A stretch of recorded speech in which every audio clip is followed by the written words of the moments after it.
Do you feel like you keep having to deal with the same problems in your life or your business over and over again? Well, get ready for a break free from this endless cycle. In today's episode, we're diving deep with Dr. Tracy Christopherson and Michelle Troseth, pioneers in transforming leadership with the groundbreaking concept of polarity intelligence. Today, we are learning how to say goodbye to the old either or approach and embrace a both and mindset for sustainable success. So stay tuned because right now we're going to explore how to navigate persistent challenges, leverage diverse perspectives, and create lasting change in both our work and our home life. Hello, Dr. Tracy Christopherson and Michelle Troseth. Welcome to Life Without Secrets. Oh, we're so excited to be here. Yes, I'm so honored to have you on. I want to just let our listeners know really quick. I got to meet you guys. They both came to my hospital where I work and gave a presentation for Nurses Week, and it was super helpful. I loved the perspectives that you kind of engaged us in, and they were actually polarities, I think, in the way that we work and the differences between how people see things. And it was really an insight, I think, around the room that was like, oh, okay, well, that's just how they work. And this is how I work. And that's okay. And then you came out with your book just recently, Polarity Intelligence. Everybody has to go get this. This is such a good book. And, in reading it, I was like, I'm looking at my husband and I'm like, you know what? That problem we're dealing with, it's not a problem. It's a polarity, And so it was really just opening up this floodgate of like, oh, I'm looking at this wrong. And so I'm just super excited to be able to share with my audience, like what polarity intelligence is. I think that is kind of a newer concept, and I don't think a lot of people are familiar with it.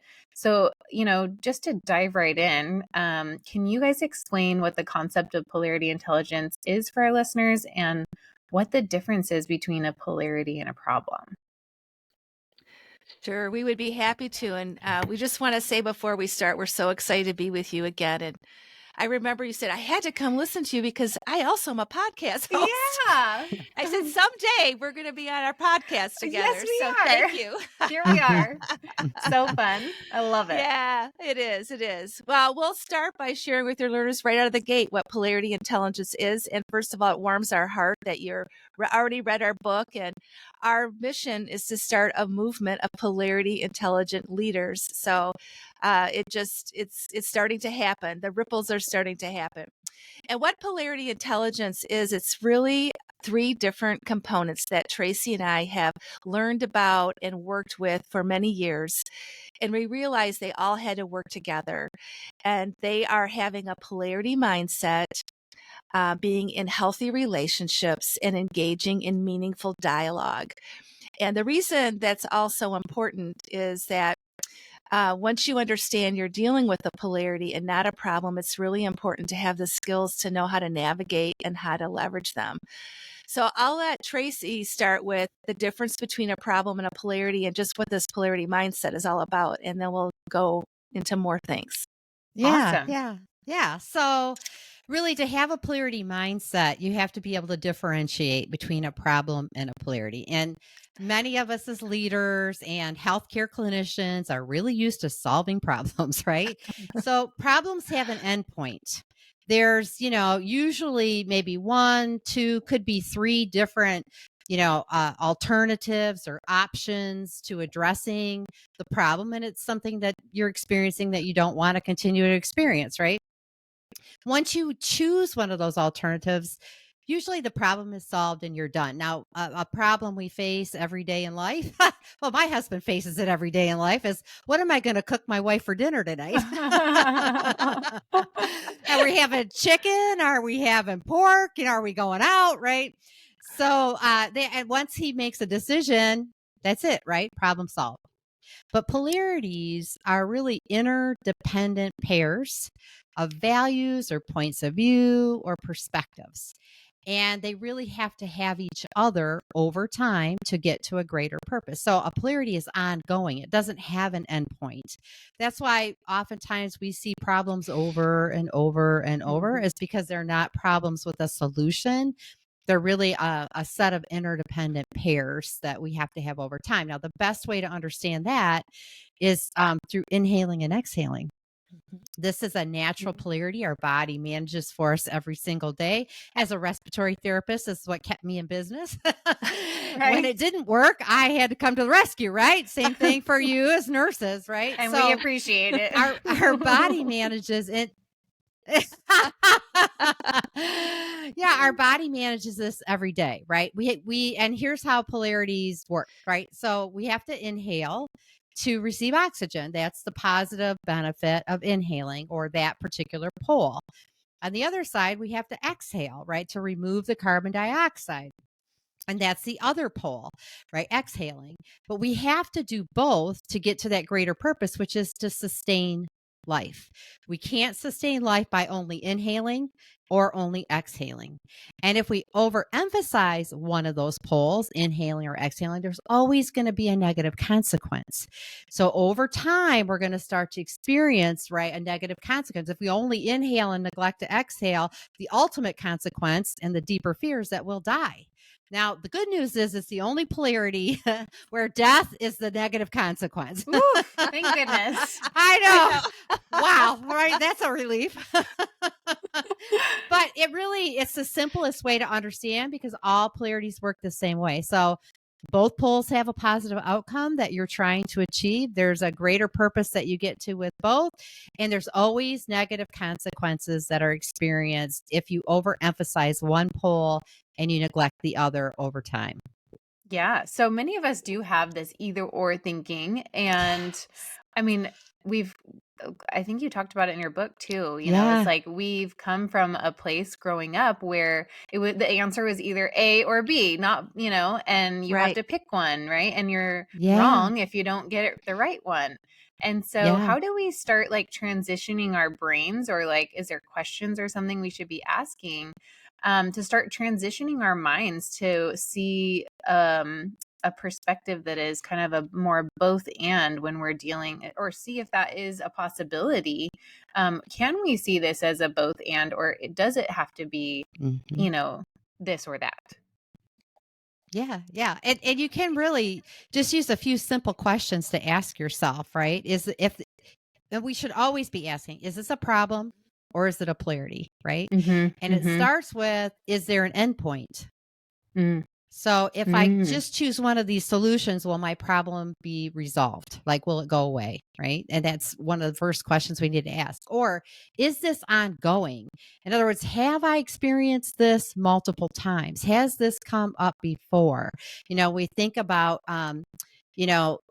recruitment and retention. I mean, our whole lives have been around, right? As leaders in healthcare, it's been a recruitment and retention. There's always one thing or the other, right? And so when you have something like that comes up over and over and over, then that's an indicator that's a polarity. The other thing too is to say, do I need both of these? Right? Is there an alternative that complements this that I also have to give attention to? And so, just asking yourself a few of those key questions can kind of help you to start to differentiate. Well, wait a minute. No, I do need to have both of these. I do need to recruit and retain. Right.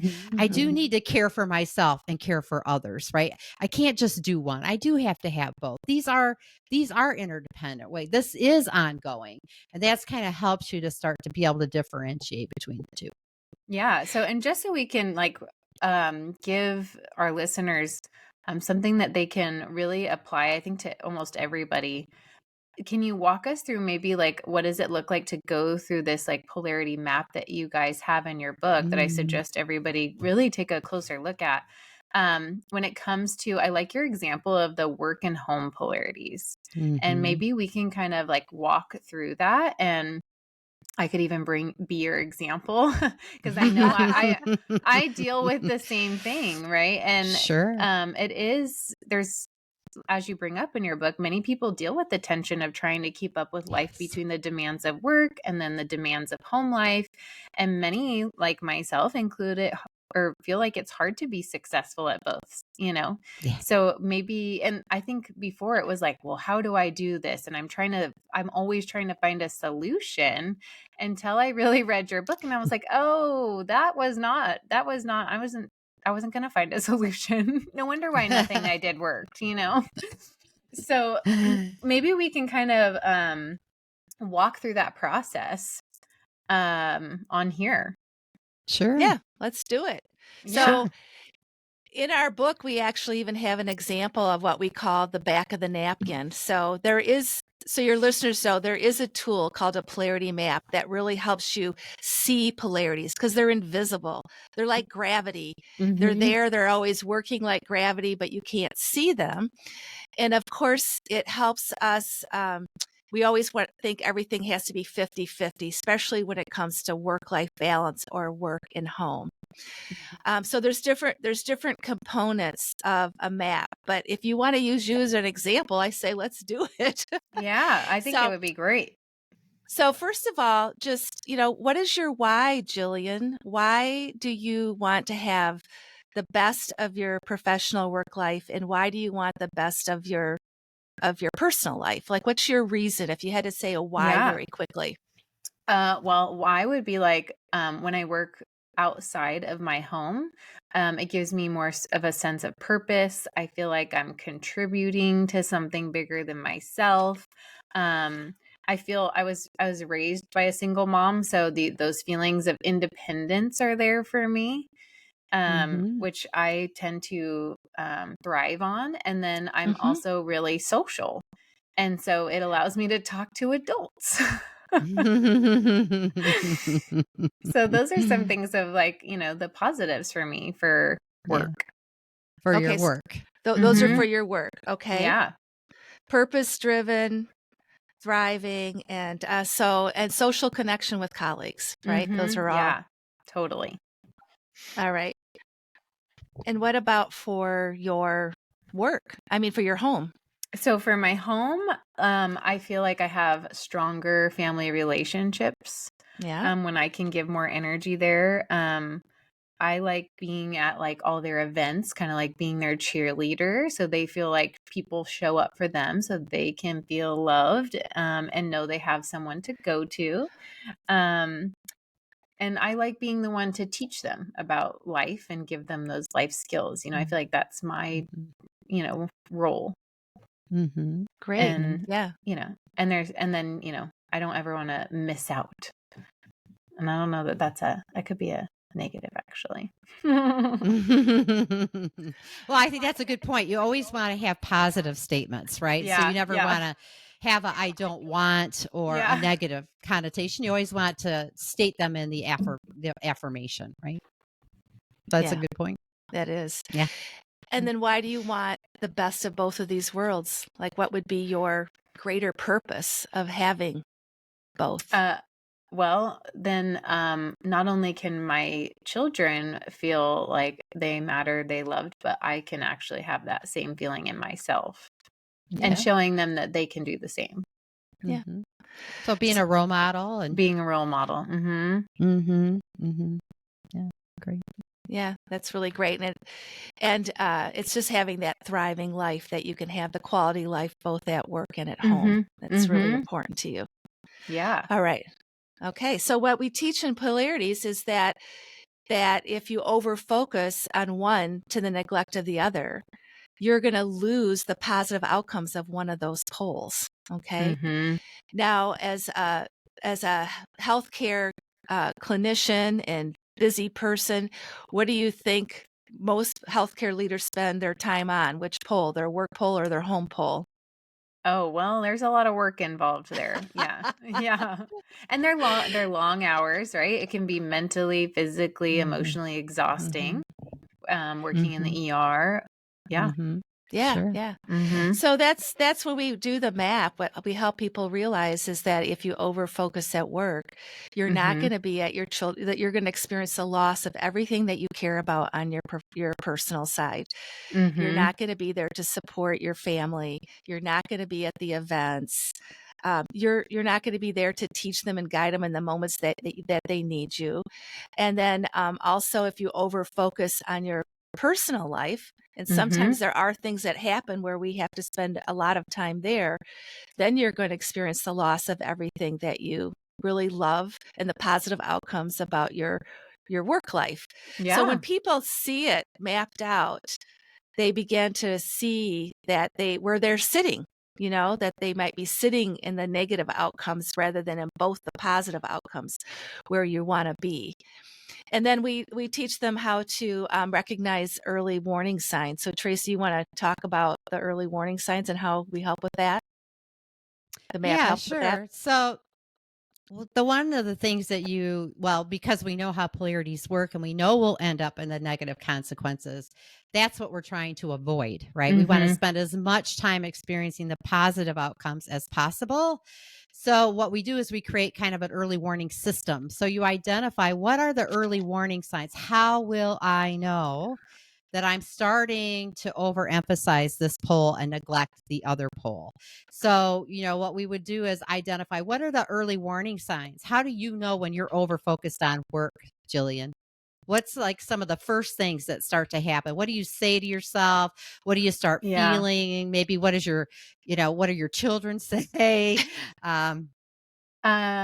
Yeah, I feel like I'm a little bit more, I'm trying to think of the right words, but I'm just going to say what I'm thinking is like snappy, right? Like, get a little irritable. I'm a little more reactive. I'm not like thinking as clearly as I could be, right? Yeah.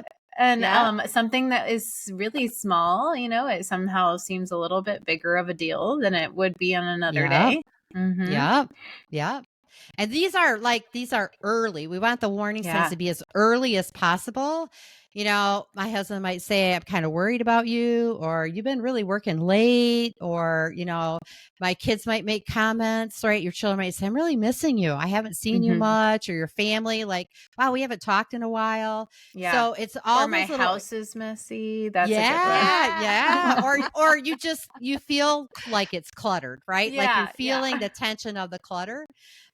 So you want to identify those so that you can be warned early on. Wait. Okay. And now what that typically means is that either the action step you put in place to achieve the outcome you want isn't working, or you're not taking the actions to get the outcomes that you want, right? So in addition to early warning signs, these polarities all have to be intentionally leveraged, which means you have to take action to get the outcomes. Outcomes don't just happen. The only polarity that's managed for us is inhaling and exhaling. Every other one we have to be vigilant around. That's why the maps can be so important. If I want this outcome, then what action do I have to take to get it? So while we have early warning signs for both of the negative consequences, we have action steps for the positive outcomes that we want. And that kind of rounds out the map. So you kind of have your own blueprint of here's how I'm going to maintain balance between work and home. Now, the other thing about balance is this isn't 50-50 like Michelle said. So what connects these, there's energy that sits between the two poles, right? They're bound together in this interdependent relationship, but there's this energy, right, that flows between them. And sometimes, like during COVID, like we were drawn to the work side of our work-life balance, and we needed to give more attention there. But what's important is you don't let go of the action steps that have to be taken to get the outcomes on the home side. Now, you might not be able to do everything. So you identify what's the priority actions I need to continue to take to maintain positive outcomes in my home life, while I give more attention to the work. And this is what we call dynamic balance. So it's not 50-50, it flows. Just like when you have children are ill or have accidents, right? Or or you have elderly parents, right? You have elderly parents and now you're giving attention, you're being drawn to the home side, or there's an illness or something happens. Now you have to give more attention to the home side, but you still need to take actions to maintain the positive outcomes of what you want at work as well, right? So It's always in flux, and you're always monitoring and then making adjustments based on what's showing up in your life. So it's not a static, like a scale, right? 50-50 all the time. So in That's this why I think most people think circumstance, work-life balance is do impossible. you have Yeah. But any it is. It's just dynamic. suggestions Yeah. for action And it's steps really that would important, be? I think, too. Sorry, it paused for a second. What were you going to say, Michelle? Well, I was going to say that it's really important to recognize the early warning signs as a gift.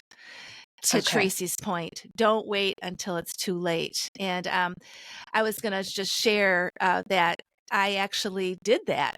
I was a very busy professional. I loved my job. Mhm. And I was working more and more hours, and I happened to travel a lot with my work.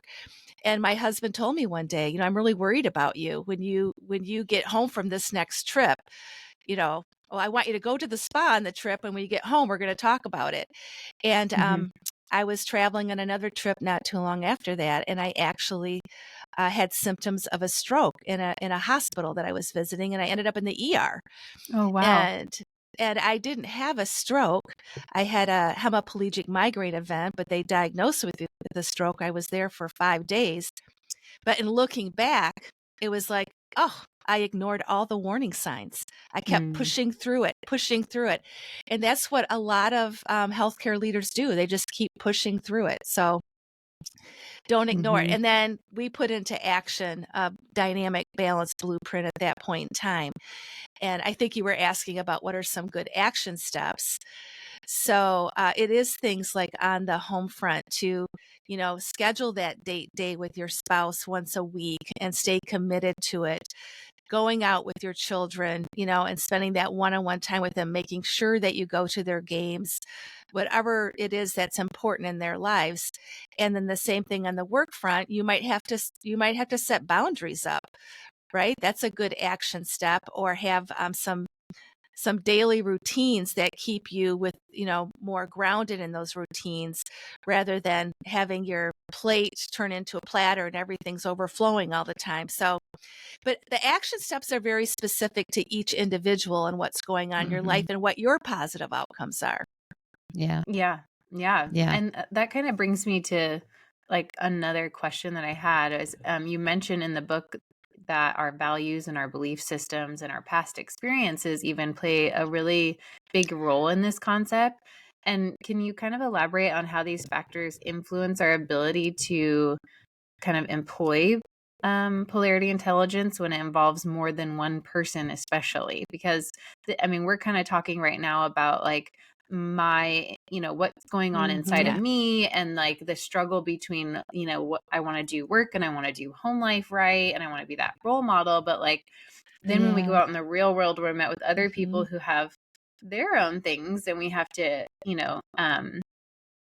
talk and collaborate. And so how does that work? Yeah. Well, that's why there's 3 elements to polarity intelligence.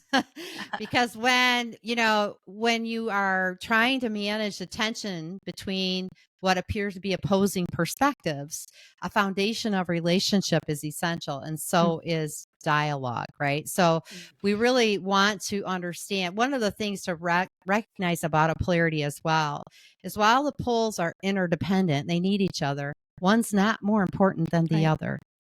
Right. And both are equally important. Both are necessary. And oftentimes when we are trying to manage a polarity, we have, we're holding on to opposite poles, right? I might have one perspective and you have another. I'll just use Michelle and I as an example. We're walking polarity. So this is really easy. I tend to, it's not that we don't recognize the value of both poles, but we have preferences for the poles, right? So when we're engaging with other people, we have to recognize they may prefer one pole more than the other.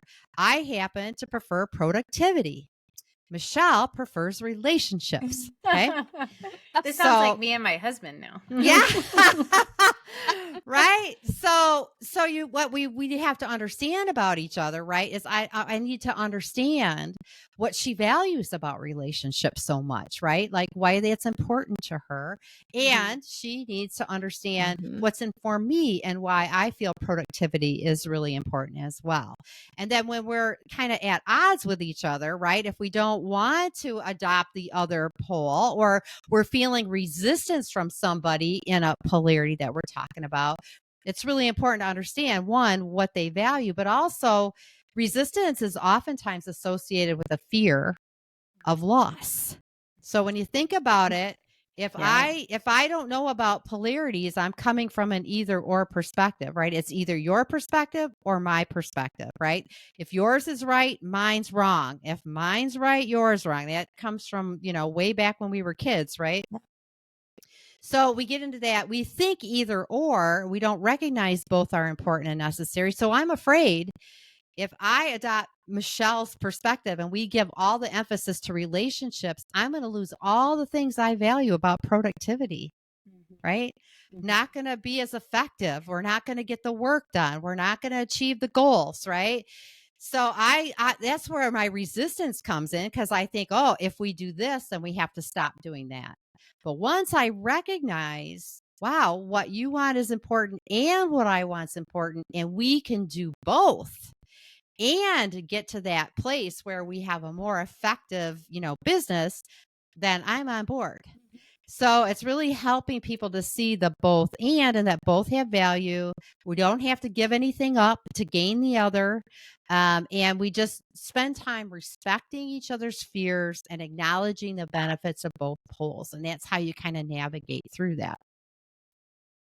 Yeah, that's so good. I feel like I'm thinking about how my mind is going to like kids, and I'm like, oh my goodness, how can we teach this to kids on like a smaller level, right? Like I'm like, Yeah. because a lot of it is test taking and meeting these standards, but I was like, there's so much more. And I mean, my daughter's teacher in particular is just so awesome about like thinking outside the box on things. And I'm like, this would be so fun to teach her little class of 9-year-olds. It's so good, right? If we could start it even a little bit earlier. I think that this thinking would be, just come so much more naturally when we enter our adulthood, right? Yeah.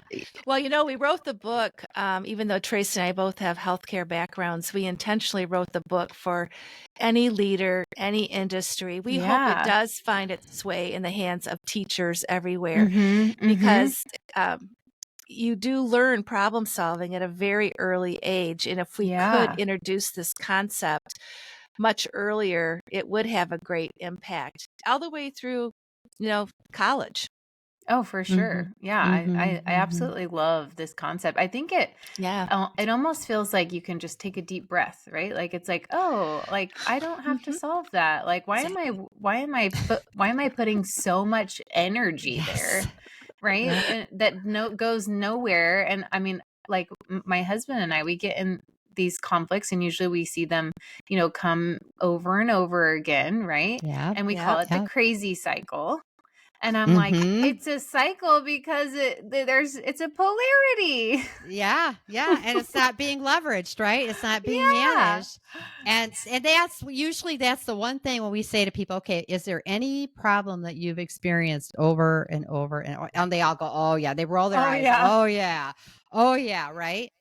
And how much time and energy do you waste trying to find that solution? Because we're taught, and we hear it all the time. Every problem has a solution. Yeah. Yep. That's so true. Yep.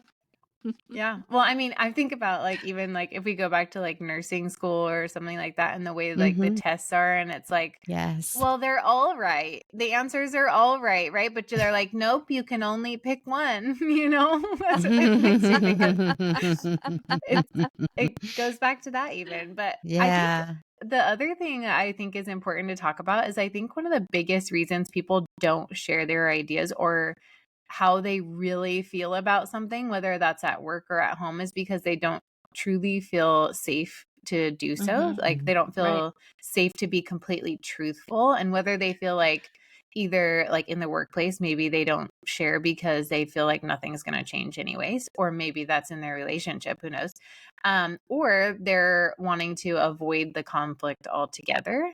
So how do we create a safe environment for both polarities to exist, like in our own lives?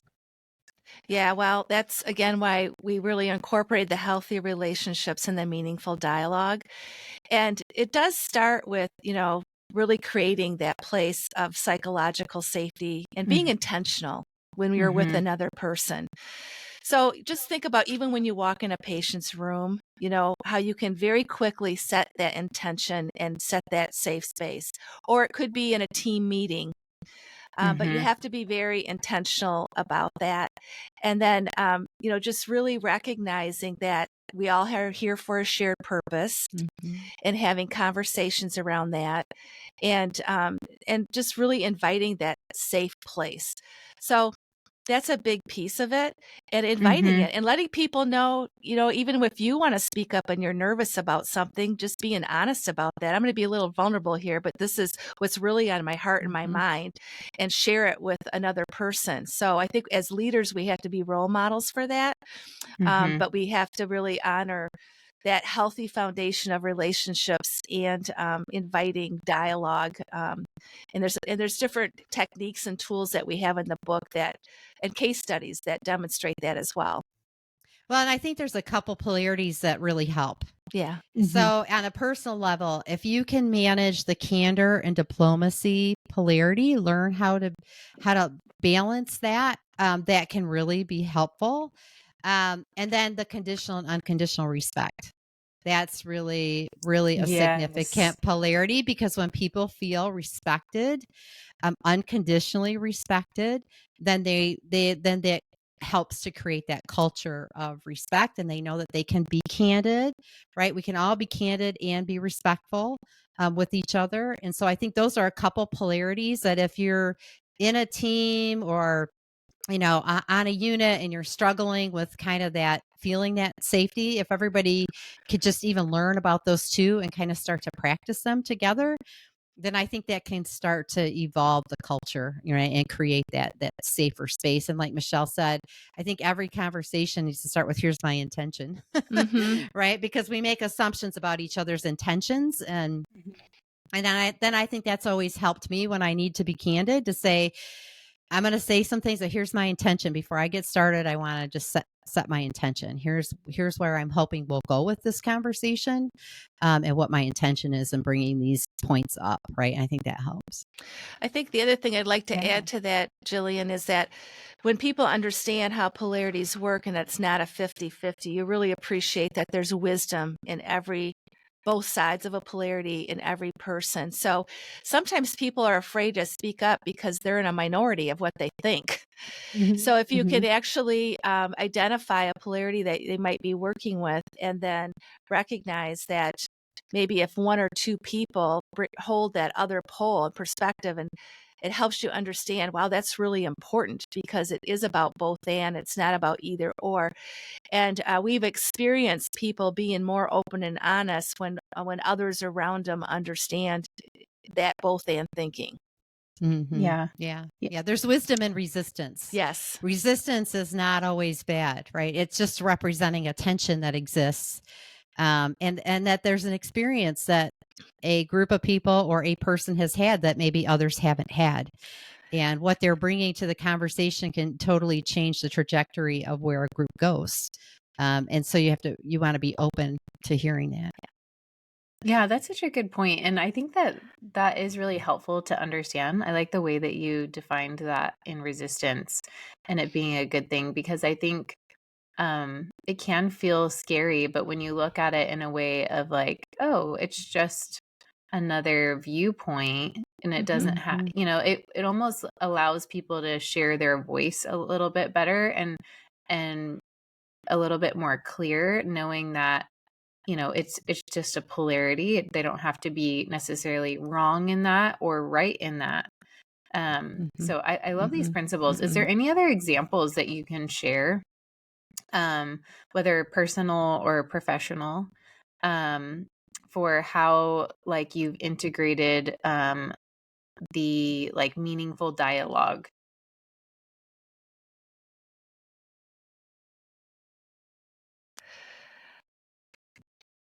I'm getting you're cutting out, Jillian, for me. Oh, sorry. It's gotta love the internet. Um, I'm saying, is there a professional or personal example that you can share, or that you've dealt with other places that you've been and taught what you know in using meaningful dialogue that has actually changed the trajectory of or like the outcome of a polarity? Yeah, we can give one that we just experienced just a few weeks ago working with a team of managers. And they were a group of managers that have been together for, for a while. And we had a dialogue on what they've really learned about high performing teams. And we sat in a dialogue circle, and every person shared their experience of what their own experience was on good teamwork, high performing teams, because everyone has different experiences. And then Tracy and I moved them from that experience onto a polarity map, and they actually created their own individual cool. team polarity map. Why do we have to be strong as individuals? And it came from them, and we identified the positive outcomes of being strong as an individual. And what are the positive outcomes when we work well as a management team? And they identified all the positive outcomes. And then we actually looked at what happens if we overfocus on one and the other, identified the negative outcomes, the negative consequences of that. And then they identified their action steps and their early warning signs. And then we asked them to go to the place where they personally are experiencing themselves right now. Are they experiencing more of the positive outcomes or the negative outcomes? So everyone kind of goes, and that helps identify the work that they need to do. So it's a really powerful exercise. And even while they're completing the map, they're using their healthy relationship and dialogue skills. Well, why do you feel that way? And some of people discover things about their team members they never even knew because we don't take the time to explore it. I think one of the things too that came up in that dialogue was, we always hear the term, there's no I in team. Yeah. Right. So they got a different perspective when they went to the map to say, well, wait, we have to operate as individuals. We all have different strengths. We all are bringing different things to the team. And so they got to see that in a whole different way in that dialogue. They had the conversation about that. And then they got to the map. It would kind of really help them to open themselves up to, wait, this is a both and. This isn't neglect of the I just because I'm a part of the team.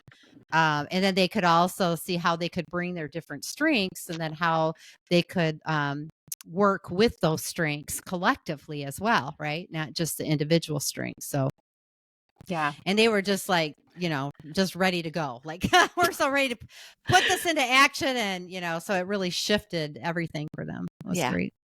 Yeah. I think it really takes the pressure off of one person, and then it allows it to kind of be spread, and it almost like empowers rather than takes away, right? Like, yes. I really suggest that people, and I'm not just saying this, but I really suggest people go get the book, but not just get the book and read it. I actually took the time and did the polarity maps, and I took topics like in my relationship, or, I did my own work in home, like we did on the show today. And it really actually lets some of that stress go, right? Like, you can get out that negative energy that you've been carrying around from certain things, and kind of just allows you to release that, right? And then especially when there's two people involved, like doing this with my husband on certain things was really, it was like, oh wow, yeah, we don't need to stress about that so much.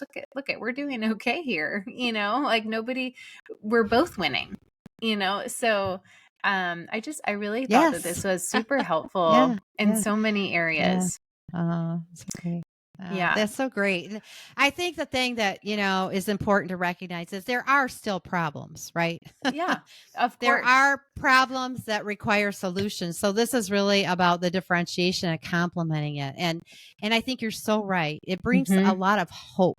Right. And it really helps us to see the possibilities before us, and that we don't have to turn away from each other, right? We can really turn towards each other and engage with each other in a different way. And not every perspective is an interdependent pair, but it's really about the exploration of that. And that's, I think, what the dialogue really helps with, right? It helps us to learn in a different way, learn in a deeper way, come up with a common understanding or even a deeper understanding of whatever situation we're sitting in.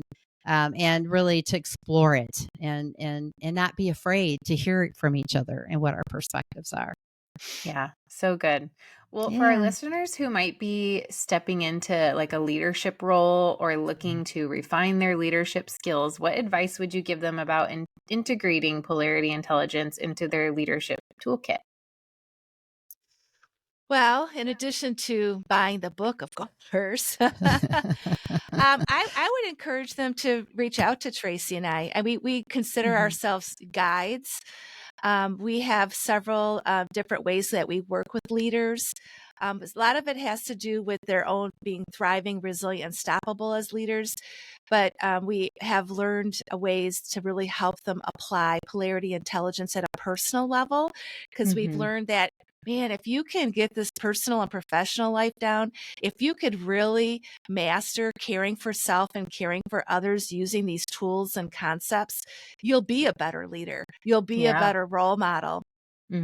So that is one thing that I would definitely say. And then also just continuous learning around it. One of the things we're so committed to is we don't want people to learn about it or read the book and then put it down and never pick it up again, because they're always going to be there, but to really become part of this polarity intelligent movement. And then we also have a podcast as well called the True Leader Podcast, Jillian. So that might be just another way that people do listen to it. They do get ideas about polarities, and that'd be another way that they could continue to learn more. Yeah. I think it starts just like with you. Yeah. Pick up the book and practice it. Yeah. Just draw the back of the napkin map. And then and when you start personally, then you start to get a comfort with it. You start to understand it because you're managing it in your own life and the different ways Michelle brought up. And then I think there's in the book, there's a number of tools for people to download to really, use to differentiate between a problem and a polarity, to kind of start to map one out and really think about where they're showing up in the different parts of their life at home or at work, and kind of start to play with it and get familiar with it. So that they kind of have some sense of confidence in themselves, right? There's kind of these layers of competency that you move through. So it really is just practicing using those tools, engaging others in conversation. Don't be afraid, right, to dive in and ask somebody about their perspective if it appears to be opposing to yours, and really start to think about it that way as a polarity. Yeah. So good. Yeah, this was my back of the napkin. It was a piece of construction paper that my kids had drawn something on the back of, and I was like, "Oh, I'm going to start here." This doesn't have to be anything fancy. No, it doesn't. It doesn't. No. That's the best way, right? Just kind of start writing it down and think about, if this is a polarity, what would the poles be? And don't worry about getting it perfect. It's really just, at first, it's just the exploration of broadening your thinking. Yeah, totally. So where can people find you guys, learn more, grab your book? What's the best way to connect with you both? Well, you can go to our website, missinglogic.com. And then we also have a book website that we put up as well, polarityintelligence.com. And then follow us on LinkedIn. Missing Logic is on LinkedIn, and we have a lot of people following us there. And we're also on Facebook and Twitter as well. And our podcast, the True Leader Podcast. Yeah, and our podcast. Yeah. Yeah, so good. I love it all. Well, thank you both so much for coming on the show today and sharing all your insights on polarity intelligence. I know this was so helpful for me, so I was so excited to share it. Oh, thank you. Thank you. Thank you. Thank you Yeah, so much. It was great. A lot of fun. It's so much fun. Well, don't forget to check out their book, Polarity Intelligence, The Missing Logic in Leadership, for a deeper dive into these transformative approaches. Until next time, keep leading with both your head and your heart.